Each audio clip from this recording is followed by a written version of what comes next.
സ്വാഗതം. എലൈവ് നമ്മുടെ നല്ല നാടിൻ്റെ ഏറ്റവും പുതിയ എപ്പിസോഡിലേക്ക്. പ്രിയമുള്ളവരെ, മലയാളിക്ക് ആനക്കാഴ്ച ഒരു പുതുകാഴ്ചയൊന്നുമല്ല. നമ്മൾ ഉത്സവത്തിന് ചെല്ലുമ്പോഴും തടി പിടിക്കുന്ന സ്ഥലത്ത് ചെന്നാലും ഒക്കെ നമ്മൾ ആനകളെ ഇങ്ങനെ ഒരു കാഴ്ച വസ്തുവായി കാണാറുണ്ട്. പക്ഷേ ഇവിടെ കോന്നിയിൽ, പത്തനംതിട്ട ജില്ലയിലെ കോന്നിയിൽ ആനകളെ നമ്മളുടെ ഇക്കോ ഫ്രണ്ട്ലി ആയിട്ട് തയ്യാറാക്കിയിരിക്കുന്ന ഒരു എലിഫന്റ് പാർക്കാണ്, അഥവാ ഇവിടെ പറയുന്നത് ആനക്കൂട് എന്നാണ്. ഇതിനുള്ളിൽ നമുക്ക് ആനകളോട് അടുത്തിടപഴകാനും ആനകളെ സ്വന്തം കൂട്ടുകാരായി മാറ്റുവാനും ആനപ്പുറത്തൊന്ന് കയറാനും ഒക്കെ സാധിക്കുന്ന ഒരു സ്ഥലമാണിത്. കോന്നിയിലാണ്. കോന്നിയിൽ നിന്നും ഏകദേശം 1 കിലോമീറ്റർ മാറി സ്ഥിതി ചെയ്യുന്ന ആനക്കൂടാണ് ഇന്ന് നമ്മുടെ നല്ല നാടിൽ നിങ്ങളുടെ മുന്നിൽ കാഴ്ചയെത്തുന്നത്. സ്വാഗതം.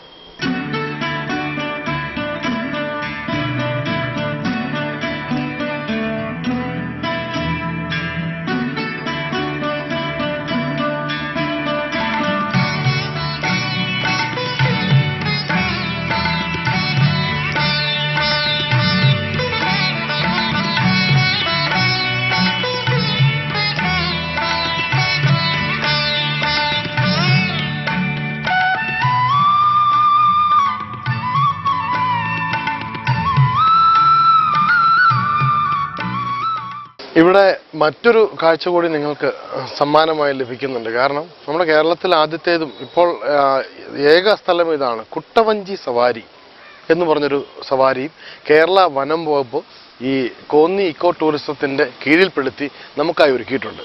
ഈ കുട്ടവഞ്ചി സവാരി എന്ന് പറയുമ്പോൾ നിങ്ങൾ വിചാരിക്കുക, എന്താണ് ഈ കുട്ടവഞ്ചി സവാരി? പുഴയോരത്തിൽ പൂന്തോണിയെത്തിയില്ല കണ്ടിട്ടില്ലേ? നമ്മുടെ മരിച്ചുപോയ നടി സിൽക്ക് സ്മിത അഭിനയിച്ച ഒരു നല്ല പാട്ടരംഗമൊക്കെ ഈ കുട്ടവഞ്ചി സവാരിയിലൂടെ നമുക്ക് ദൃശ്യാനുഭവമായി വന്നിട്ടുണ്ട്. അപ്പോൾ ഇതും കൂടി നിങ്ങൾക്ക് ഉൾപ്പെടുത്തുന്നുണ്ട്. ഞാനിപ്പോൾ നിൽക്കുന്നത് ഈ അഡ്മിനിസ്ട്രേറ്റീവ് ഓഫീസിന് മുന്നിലാണ്. ഇവിടെ അതുകൂടാതെ ആനയൂട്ടും, അങ്ങനെ ആനകളെ ഞാൻ പറഞ്ഞു, ആനകളെ ഇവിടെ ഒരു കൂട്ടുകാരായിട്ടാണ് ഇവിടെ കരുതുന്നത്. നമ്മൾ സാധാരണ കാഴ്ചയായിട്ട് മാത്രം കാണുന്ന ആ ഗജവീരന്മാരെ നമുക്കിവിടെ വളരെ അടുത്ത് ഇടപഴകാനുള്ള സെൻ്ററാണിത്. അപ്പോൾ അതിൻ്റെ അഡ്മിനിസ്ട്രേറ്റീവ് ഓഫീസിന് മുന്നിലാണ് നിൽക്കുന്നത്. അപ്പോൾ വരുമ്പോൾ തന്നെ നമുക്കിവിടെ ടിക്കറ്റ് കൗണ്ടറൊക്കെ ഉണ്ട്.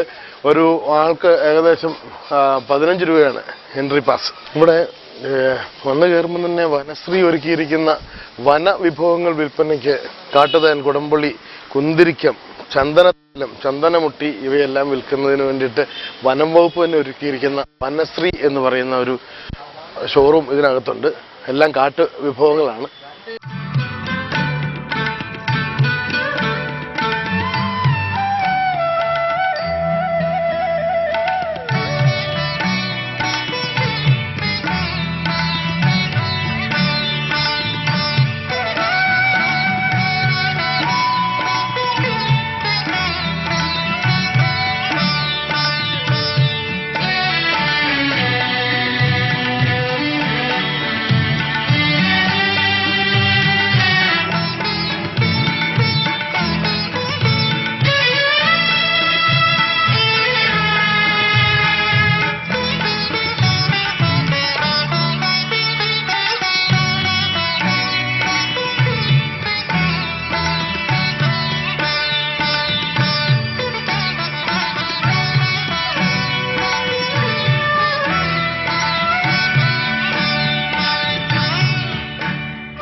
ഞാനിപ്പോൾ നിൽക്കുന്നത് ഇവിടുത്തെ ഒരു കുട്ടിയാന എന്ന് പറഞ്ഞാൽ 3 വയസ്സേ ഉള്ളൂ. ലക്ഷ്മി എന്നാണ് ഇതിൻ്റെ പേര്. തിരുവനന്തപുരത്ത് നിന്ന് ഇങ്ങോട്ട് കൊണ്ടുവന്ന ഒരു ആനയാണ്. പാലക്കാട് വനത്തിൽ നിന്നാണ് ഇതിനെ ഇവിടെ വനപാലകർക്ക് ലഭ്യമായത്. ഇതിനെവിടെ പരിപാലിക്കുന്നതിനെ കുറിച്ച് ഇവിടെ വനം വകുപ്പിലെ ഉദ്യോഗസ്ഥൻ പറയുകയുണ്ടായി. കാരണം ഇതിലെ പാപ്പാന്മാരിങ്ങനെ കുളിപ്പിക്കുമ്പോൾ കുളിയാണ് ഒരു പാപ്പാനും ആനയുമായിട്ട് ഏറ്റവും അധികം ചേരുന്ന ഒരു സമയം. അവർ തമ്മിലുള്ളൊരു മാനസിക ഐക്യമുണ്ടാകുന്ന അവിടെയാണ്. കാരണം അവർക്ക് അത്ര വലിയ സുഖമാണ് ഈ കുളിയിലൂടെ ആനയ്ക്ക് കിട്ടുന്നത്. അറിയാമല്ലോ, നമ്മുടെ ഈ തിക്ക് ഫോറസ്റ്റ് വളരുന്ന ആനകൾ ഏറ്റവും കൂടുതൽ തണുപ്പ് ആഗ്രഹിക്കുന്നതാണ്. അവയുടെ നിറം കറുപ്പാണ്.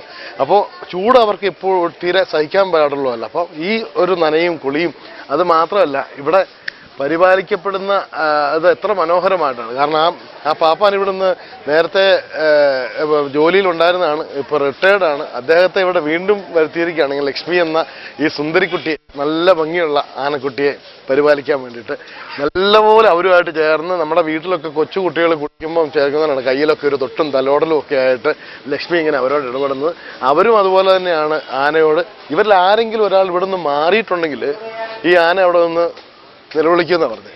കാരണം അവർക്ക് അത്രയധികം ഒരു സാമീപ്യം, ബാപ്പാമാരുടെ സാമീപ്യം ആഗ്രഹിക്കുന്ന ഒരു ആനക്കുട്ടിയാണിത്.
ഈ പരിപാടി നിങ്ങൾക്കായി അവതരിപ്പിക്കുന്നത് അലൈവ് ലിക്വിഡ് സ്റ്റെഫ്ന.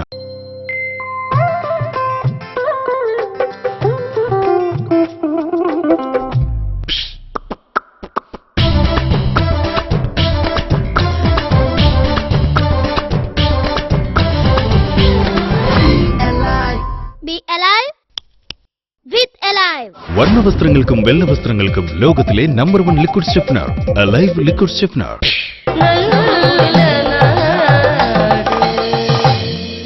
കണ്ടില്ലേ നമ്മള് ലക്ഷ്മിക്കുട്ടി എത്ര മനോഹരമല്ലേ. നമ്മുടെ വീട്ടിൽ കുറേ നാളത്തെ പരിചയമുള്ളവരെ ലക്ഷ്മിക്കുട്ടി വന്ന് എല്ലാവരും തൊടുന്നു, തലോടുന്നു. അതൊക്കെ ആ ട്രെയിനിങ്ങിന്റെ ഭാഗമാണ്. ട്രെയിനിങ്ങിന്റെ ഭാഗം എന്ന് വെച്ചാൽ നമ്മളിപ്പോൾ കണ്ട ഈ ആനക്കൂടിനുള്ളിൽ 6 ആനകളെ ഒരേ സമയം ട്രെയിൻ ചെയ്യാനുള്ള സൗകര്യമുള്ള ഒരു ആനക്കൂടാണിത്. ഇവിടെ ഇപ്പോൾ എന്താണ് ഇതിനകത്ത് ആനകൾ കുറയാൻ എന്നുള്ളതിന് കാരണം, ആനകളെ ഇപ്പോൾ പിടിക്കുന്നില്ല. എവിടെയെങ്കിലും കെണിയിൽ വീഴുന്ന, കുഴിയിലൊക്കെ വീഴുന്ന ആനക്കുട്ടികളെ കൊണ്ടുവന്ന് പരിപാലിക്കൽ മാത്രമാണ് ഇപ്പോൾ ഉണ്ടാകുന്നത്. അതുകൊണ്ടാണ് ഇവിടെ ഈ കൂടുകളൊക്കെ ഒഴിഞ്ഞു കിടക്കുന്നത്.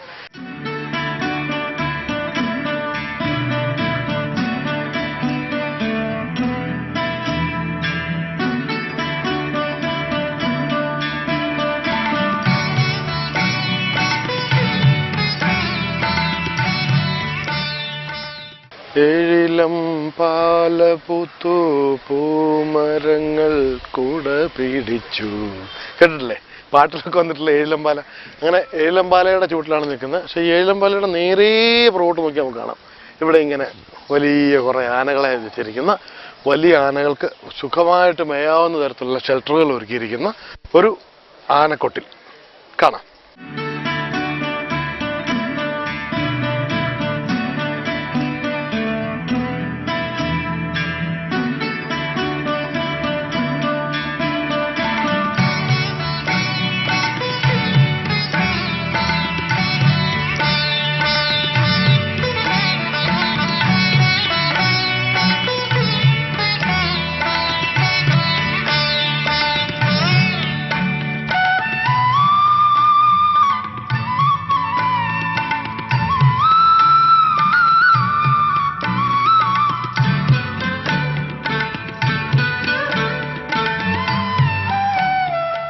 ഞാനിങ്ങനെ വളരെ അടുത്ത സുഹൃത്തിനെ പോലെ ഈ സംസാരിച്ചുകൊണ്ടിരിക്കുന്ന അല്ലെ ഈ തൊട്ട് തലോടുന്ന ഈ ആനയാണ് ഇവിടുത്തെ ഏറ്റവും സീനിയർ.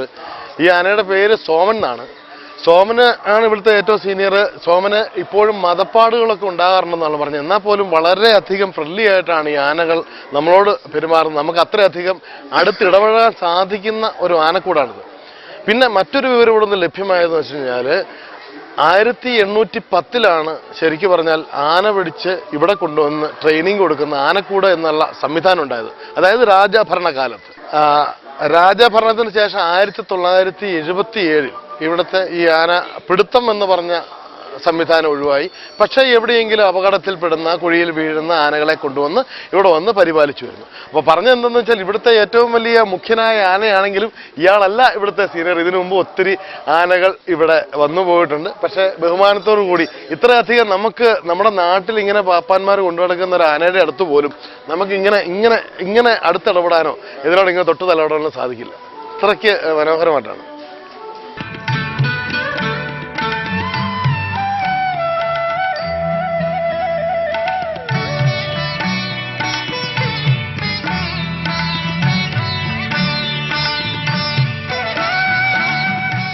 പണ്ട് എൻ്റെ ചെറുപ്പകാലത്തിൽ ഞങ്ങളുടെ വീടിനടുത്തുള്ള ഒരു തെങ്ങിൻ്റെ ചുവട്ടിൽ ഒരു ചെറിയ ആന വന്നപ്പോൾ അതിൻ്റെ മുകളിൽ ആ പാപ്പാനൊന്ന് കയറ്റിയിട്ടുണ്ട്. അത് മാത്രമാണ് എൻ്റെ ആനയുടെ പുറത്ത് കയറിയുള്ള അനുഭവം. പിന്നെ അതുകൂടാതെ ഇവിടെ വന്നപ്പോൾ അങ്ങനെ ഒരു ആഗ്രഹം പറഞ്ഞപ്പോൾ ഇത്ര വലിയ സീനിയർ ആയിട്ടുള്ള അതല്ലെങ്കിൽ ഇവിടുത്തെ ഏറ്റവും വലിയ ആന ആയ സോമൻ്റെ മുകളിൽ ഒന്ന് കയറാൻ വേണ്ടിയിട്ടും അവിടെ പെർമിറ്റ് ചെയ്തു. അത് കയറുവാൻ സാധിച്ചത് ഒരു വലിയ അനുഭവമാണ്.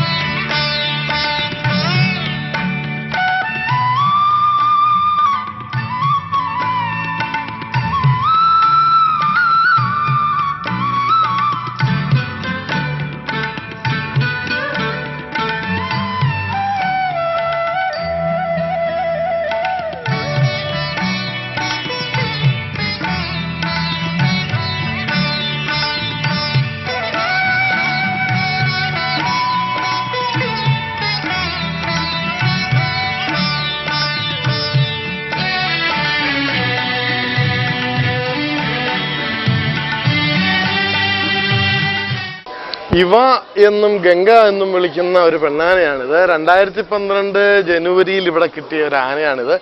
നമ്മുടെ കോടനാട് പെരുന്തോടിയിൽ നിന്ന് കിട്ടിയ ആനയാണ്. അതും വളരെ എല്ലാവരുമായിട്ട് നല്ലപോലെ ഇണങ്ങിച്ചേർന്നാണ്. ഞങ്ങൾ തമ്മിലൊരു പുല്ലിന് വേണ്ടിയിട്ടുള്ള ഉടമ്പലിയാണ്. നല്ല ഗംഗ എന്നും വിളിക്കുന്നുണ്ട്. നല്ല ഇണക്കമാണ്. ഇവിടുത്തെ ആനകളൊക്കെ നമ്മളോട് ഫ്രണ്ട്ലി എന്ന് പറഞ്ഞാൽ ഇതിൽ കൂടുതലൊരു ഫ്രണ്ട്ലി ആയിട്ട് നമുക്കൊരു ആനയുടെ അടുത്ത് നിൽക്കാനൊക്കത്തില്ല.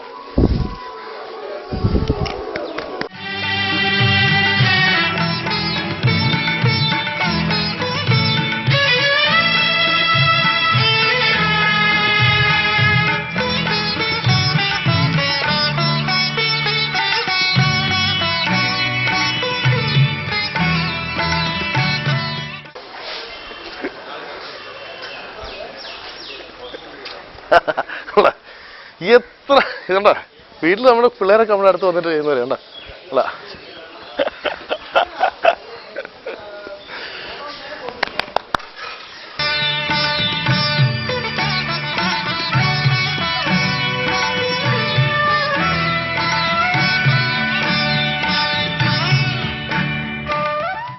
ഇത് ഇവിടെ ഉള്ളതിൽ ഏറ്റവും ഉയരമുള്ള ആനയാണ്. പേര് സുരേന്ദ്രൻ. രാജമ്പാറയിൽ നിന്നാണ് ഇവനെ കിട്ടിയത്. ഇവിടെ അമ്മ മരിച്ച് അനാഥനായ ഇവനെ ഇവിടെ കൊണ്ടുവന്നതാണ്. 14 വയസ്സാണ് പ്രായം. നല്ല ലക്ഷണമൊത്തമുള്ളൊരു കൊമ്പനാണിത്. അപ്പോൾ ഈ സുരേന്ദ്രൻ ഒരു പ്രത്യേക ശീലമുണ്ട്. ഇതിന് മുന്നിൽ ഒത്തിരി പേരിങ്ങനെ വന്നത് ഞാൻ അത്ര വലിയ ഇഷ്ടമൊന്നുമില്ല. അങ്ങനെ ഒരു ചെറിയ ശകല ഒതുങ്ങി ഇങ്ങനെ ജീവിക്കുന്ന രക്ഷയാണ്. പക്ഷെ അതിന് കാരണം എന്നറിയോ, ഇവനാണ് കേരളത്തിലെ ഏറ്റവും ഉയരമുള്ള ആനയെ മാറാൻ പോകുന്ന ആന. ഈ കാണുന്ന ആനയുടെ പേരാണ് എന്തായിരിക്കും വിചാരിക്കുമോ? നമ്മളിവിടെ സാധാരണ വിളിക്കുന്ന പേരല്ല. ഈ ആനയുടെ പേര് ഡോൺ സിംഗ് എന്നാണ്. എന്താണ് ഇതിന് ഡോൺ സിംഗ് എന്ന് പറയാൻ കാരണം? ഡോൺ സിംഗ് ബീഹാറുകാരനാണ്. ബീഹാറിൽ നിന്ന് അനധികൃതമായിട്ട് കടത്തിക്കൊണ്ട് വന്നപ്പോൾ പത്തനാപുരം റേഞ്ചിലുള്ള ഫോറസ്റ്റ് ഓഫീസർമാർ പിടിച്ചെടുത്ത ആനയാണിത്. അനധികൃതമായിട്ട് കൊണ്ടുവന്നതിൻ്റെ പേര്. അതിനെ ഇവിടെ കൊണ്ടുവന്ന് വളരെ ഭംഗിയായിട്ട് പരിപാലിക്കുന്നു. ഇപ്പോഴും കേസുകൾ നടക്കുകയാണ്, കാരണം ഇവനെ തിരിച്ചു കിട്ടണം എന്നൊരു ഓർഡറൊക്കെ ആയിട്ടുണ്ട്. പക്ഷേ ഇവിടെ ഉള്ള വനം വകുപ്പ് ഉദ്യോഗസ്ഥർ അപ്പീലുമായിട്ട് പോയിരിക്കുകയാണ് ഇവിടെ തന്നെ സംരക്ഷിക്കുവാൻ വേണ്ടിയിട്ട്. കാരണം ഇവനെ ഒരു മലയാളിയാക്കിയിട്ടുണ്ട്. കാരണം എന്ന് വെച്ചാൽ ഡോൺ സിംഗിനെ ഇവിടെ വിളിക്കുന്ന പേര് കൊച്ചയ്യപ്പൻ എന്നുള്ള പേര്. മലയാളിത്തം വരാൻ വേണ്ടിയിട്ട് അവരിട്ടിരിക്കുന്ന പേര് കൊച്ചയ്യപ്പൻ എന്നാണ്. അപ്പോൾ കൊച്ചയ്യപ്പൻ എന്ത് പറയുന്നു നോക്കാം അല്ലേ?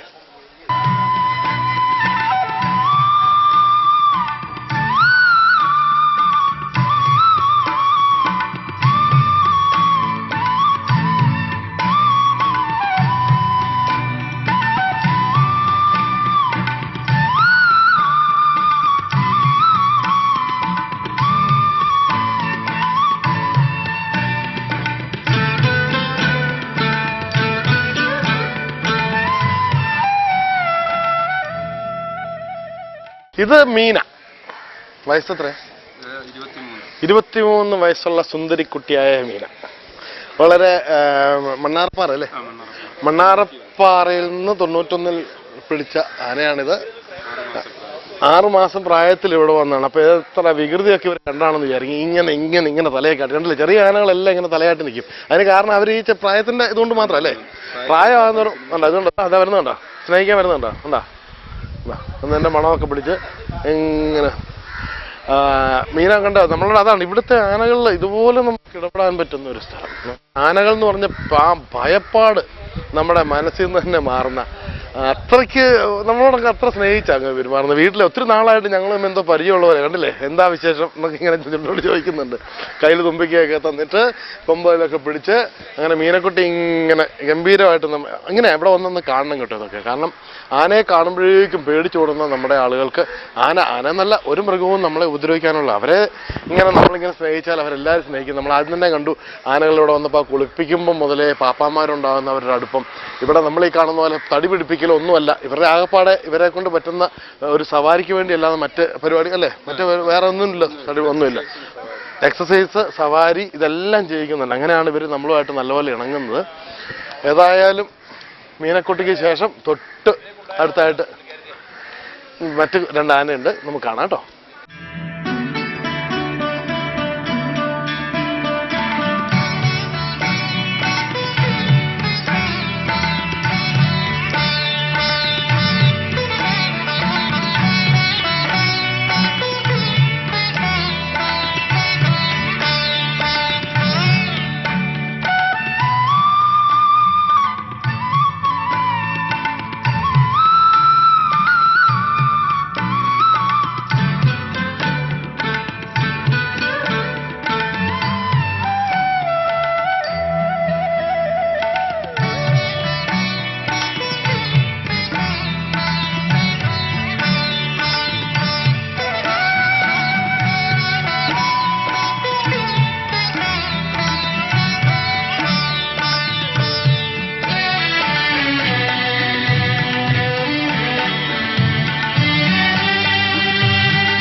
ഭാവിയിലെ ഗജരാജാവാണ്, ഗജേന്ദ്രനാണ് നമ്മുടെ പിന്നെ നിൽക്കുന്ന സുരേന്ദ്രൻ.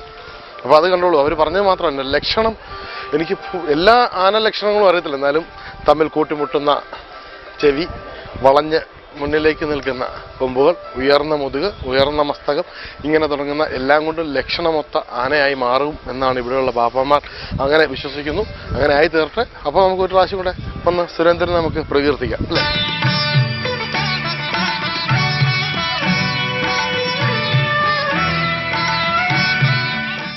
അപ്പം നമ്മൾ ഇവിടെ വരുമ്പം ഈ ആനക്കാഴ്ച മാത്രമല്ല ഉള്ളൂ കേട്ടോ. നമുക്കറിയാം വനവിഭവങ്ങൾ എന്ന് പറഞ്ഞാൽ ഏറ്റവും ശുദ്ധവും ഗുണമുള്ളതുമാണ്. പ്രത്യേകിച്ച് ഇത് വനപാലകർ തന്നെ നടത്തുന്ന ഒരു ഔട്ട്ലെറ്റിൽ നിന്ന് നമുക്ക് ലഭ്യമാകുമ്പോൾ ഈ പുൽത്തൈലവും യൂക്കാലിപ്റ്റസും ഒക്കെ നമുക്ക് കിട്ടുന്നത് മറയൂർ വനമേഖലയിൽ നിന്നാണ്. മറയൂർ വനമേഖലയിൽ നിന്ന് ഇവിടെ വന്ന് പാക്ക് ചെയ്ത് നമുക്ക് പുറത്തുള്ള ആളുകൾക്ക് കൊടുക്കുകയാണ് ചെയ്യുന്നത്. അതുകൂടാതെ ഇവിടെ നമുക്ക് പുറകിലായിട്ട് വേറൊരു ഇത് കാണാം. മുളേരി എന്ന് പറയുന്ന വളരെ ഫൈബർ നിറഞ്ഞ വളരെ ഔഷധ ഗുണമുള്ള മുളയരി. അത് വയനാട്ടിൽ നിന്ന് ഇവിടെ കൊണ്ടുവന്ന് പാക്ക് ചെയ്യാം.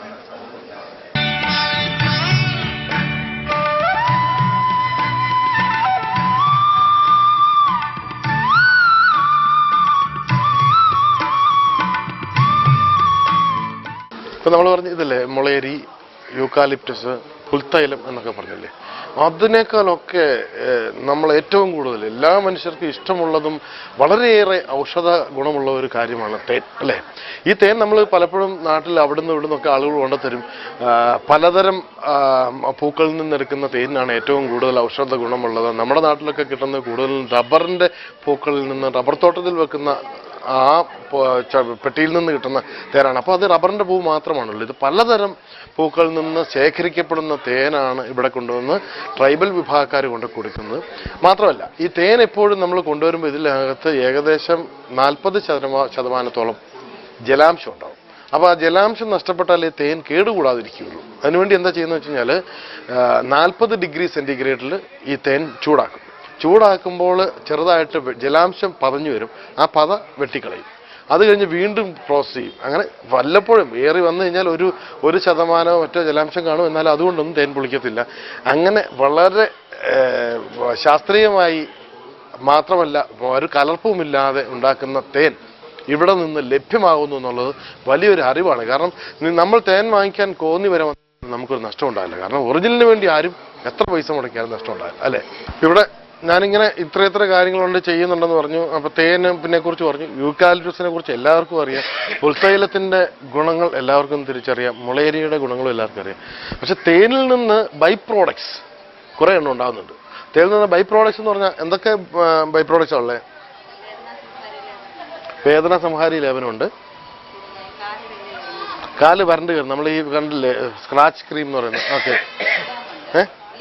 ലിബാം, നമ്മുടെ ഈ മഞ്ഞ് കൊണ്ട് വരഞ്ഞു പൊട്ടുകയും അതൊക്കെ ചെയ്യുന്ന ലിബാം ഉണ്ടാക്കുന്നുണ്ട്. കൊതുക് ഈ മസ്കിറ്റോ എന്ന് പറഞ്ഞാൽ കൊതുക് നമ്മളെ കടിക്കാതിരിക്കാൻ വേണ്ടി, കൊതുക് നമ്മുടെ രക്തത്തിൻ്റെ സ്മെല്ല് അറിയാതിരിക്കാൻ വേണ്ടി പലതരം ഇംഗ്ലീഷ് മരുന്നുകളുണ്ട്. അതല്ലാതെ പ്രകൃതിദത്തമായ ഒരു സംഭവം ഈ തേനിൽ നിന്നുണ്ടാകുന്ന മെഴുകുന്നതിനുണ്ടാകുന്നു. പിന്നെ സന്ധിവേദനയ്ക്കുള്ള സംഭവം ഒരു ബൈ പ്രോഡക്റ്റ് ആയിട്ട് ഈ തേനിൽ നിന്നുണ്ടാകുന്ന സംഭവം തന്നെ ഉണ്ടാക്കുന്നുണ്ട്. എങ്ങനെയാണ് എന്തൊക്കെയാണ് നിങ്ങൾ ആഡ് ചെയ്യുന്നത് വെച്ചപ്പോൾ അവർ പറഞ്ഞു തരികയെന്ന് പറഞ്ഞു. കാരണം അവർ ട്രേഡ് സീക്രട്ടാണ്. അപ്പോൾ ഇവരെല്ലാവരും ചേർത്ത്. പക്ഷെ അതാണ് ശരിക്കും ഗുണം എന്താണെന്ന് വെച്ചാൽ ഇങ്ങനെ നമുക്കെല്ലാം ഒറിജിനലാണ്. അതാണ് എൻ്റെ പ്രത്യേകത. അതിന് കോന്നിയിലൊന്ന് വന്നു പോകും, ആനകളെ കാണും, ആഘോഷിക്കും, അതിനൊപ്പം ഇങ്ങനെയുള്ള ഔഷധ ഗുണമുള്ള കാര്യങ്ങൾ ഇവിടെ നിന്ന് വാങ്ങിച്ചുകൊണ്ട് പോകും.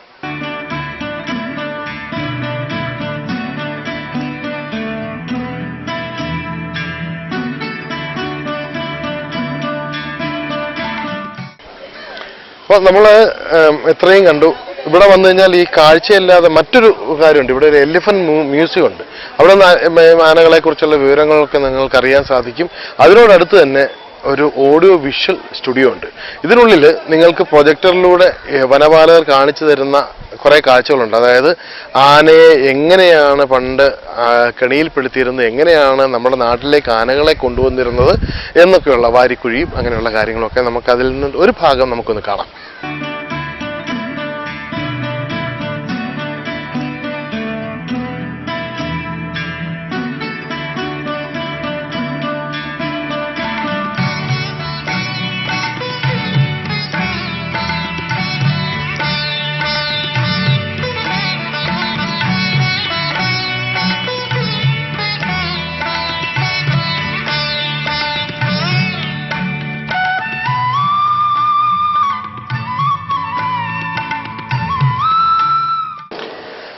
നമ്മളിപ്പോ ഈ പിറകിൽ കാണുന്നത് ഒരു ആനയുടെ അസ്ഥികൂടം.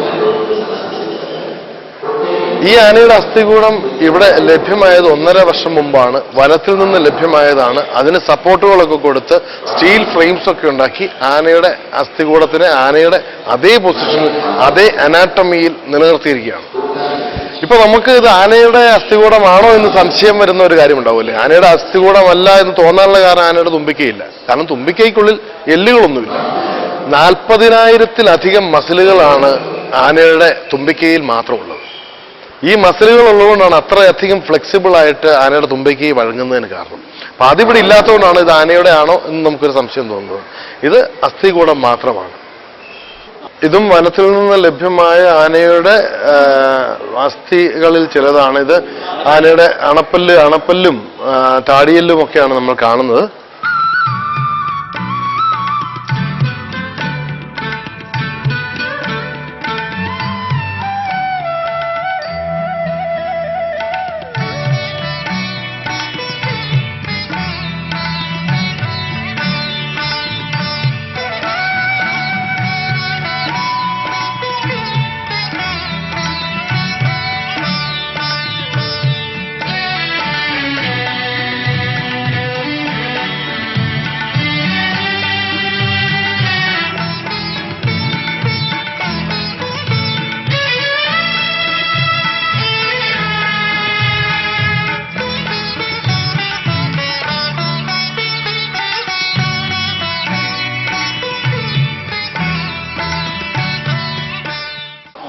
നമ്മുടെ ഈ ആനയെ പിടിക്കുവാൻ വേണ്ടിയിട്ട് പണ്ട് ഉപയോഗിച്ചുകൊണ്ടിരുന്ന കെണികളും അതിനുവേണ്ടി ഉപയോഗിച്ച ആയുധങ്ങളും ഒക്കെയാണ് നമ്മളുടെ മുന്നിൽ ഇപ്പോൾ ഉള്ളത്.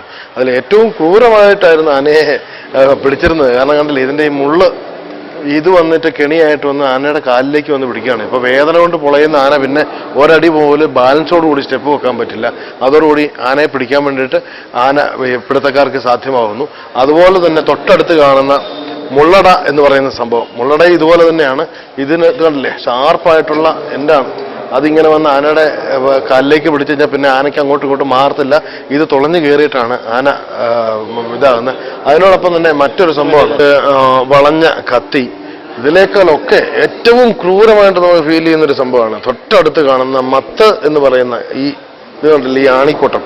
ഇതിന് മുകളിലേക്ക് കരികിലിട്ട് മൂടി വെച്ചിരിക്കും. ഇത് മൂടിയിടുന്നതിന് മുകളിലേക്ക് ആന വന്ന് ചവിട്ടുമ്പോൾ ആനയുടെ കയ്യിലും കാലിലും ഇത് കൊണ്ടുകയറും. അതിനുശേഷം ആനയ്ക്ക് ഒരു സ്റ്റെപ്പ് പോലും ബാലൻസോടുകൂടി നടക്കാൻ പറ്റത്തില്ല. അപ്പോൾ അവർക്ക് തളയ്ക്കുവാൻ വേണ്ടിയിട്ട് വളരെ എളുപ്പമാണ്.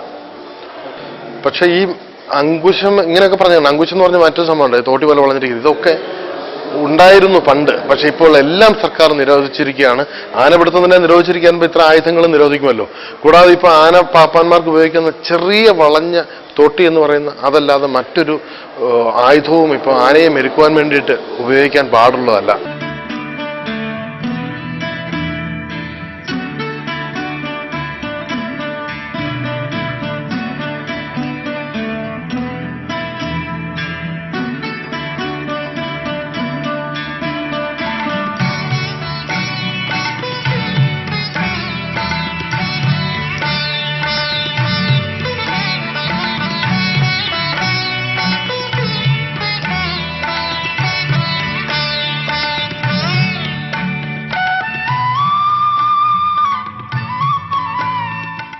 ഇപ്പൊ കണ്ടില്ലേ, ഇങ്ങനൊരു ആന സവാരി ഇവിടെ ലഭ്യമാണ് കേട്ടോ. അതായത് നമുക്ക് എല്ലാവർക്കും ഒരു ആഗ്രഹമുള്ളതാണ് ആനപ്പുറത്ത് കയറി ഒന്ന് യാത്ര ചെയ്യുക എന്ന് പറയുന്നൊരു സുഖമുള്ള കാര്യമല്ലേ. അപ്പോൾ അതിനിവിടെ വളരെ സേഫായിട്ട്, അതായത് ഇൻഷുർ ചെയ്തുകൊണ്ട് നമുക്ക് എന്തെങ്കിലും മേലിൽ നിന്ന് താഴെപ്പോ എന്തെങ്കിലും അപകടം ഉണ്ടായാൽ അത് ഇൻഷുവേർഡ് ആയിട്ടുള്ള ഒരു എമൗണ്ട് 150 രൂപയുടെ ഒരു ഫീസ് ഉണ്ട്. അതിന് ഒരാൾക്ക് മുകളിൽ കയറി ഇതിനൊരു റൗണ്ട് നമ്മൾ ഈ കണ്ട ഈ ആനക്കൊട്ടിലിന് ചുറ്റും ഒരു റൗണ്ട് വെച്ച് കയറിയ സ്ഥലത്ത് തന്നെ ഇറക്കി വിടുന്നു. അപ്പോൾ ഇതെല്ലാം കൂടി ആസ്വദിക്കാം. അതിമനോഹരമായ സ്ഥലമാണ്, നല്ല കാലാവസ്ഥയാണ്. കൂടാതെ ഇവിടെയുള്ള ആളുകളുടെ നമ്മളോടുള്ള പെരുമാറ്റം അത്ര മനോഹരമാണ്. അവര് മൃഗങ്ങളെ അത്ര എന്താ പറയുന്നത്, അത്ര മനുഷ്യരെ പോലെ തന്നെ സ്നേഹിക്കുന്ന ആളുകളാണ്. നിങ്ങളിവിടെ വന്ന് കാണുമ്പോൾ നിങ്ങൾക്ക് അതിൻ്റെ യഥാർത്ഥ ഒരു ഫീല് കിട്ടും. നമ്മളും പ്രകൃതിയും മൃഗങ്ങളും ഒട്ടും ദൂരെയല്ല, എല്ലാവരും അടുത്താണ് എന്നുള്ള കാര്യം. അപ്പോൾ നമ്മുടെ നല്ല നാടിൻ്റെ ഈ എപ്പിസോഡ്, ഈ ആന എപ്പിസോഡ് ഇവിടെ അവസാനിപ്പിക്കുകയാണ്. നന്ദി, നമസ്കാരം.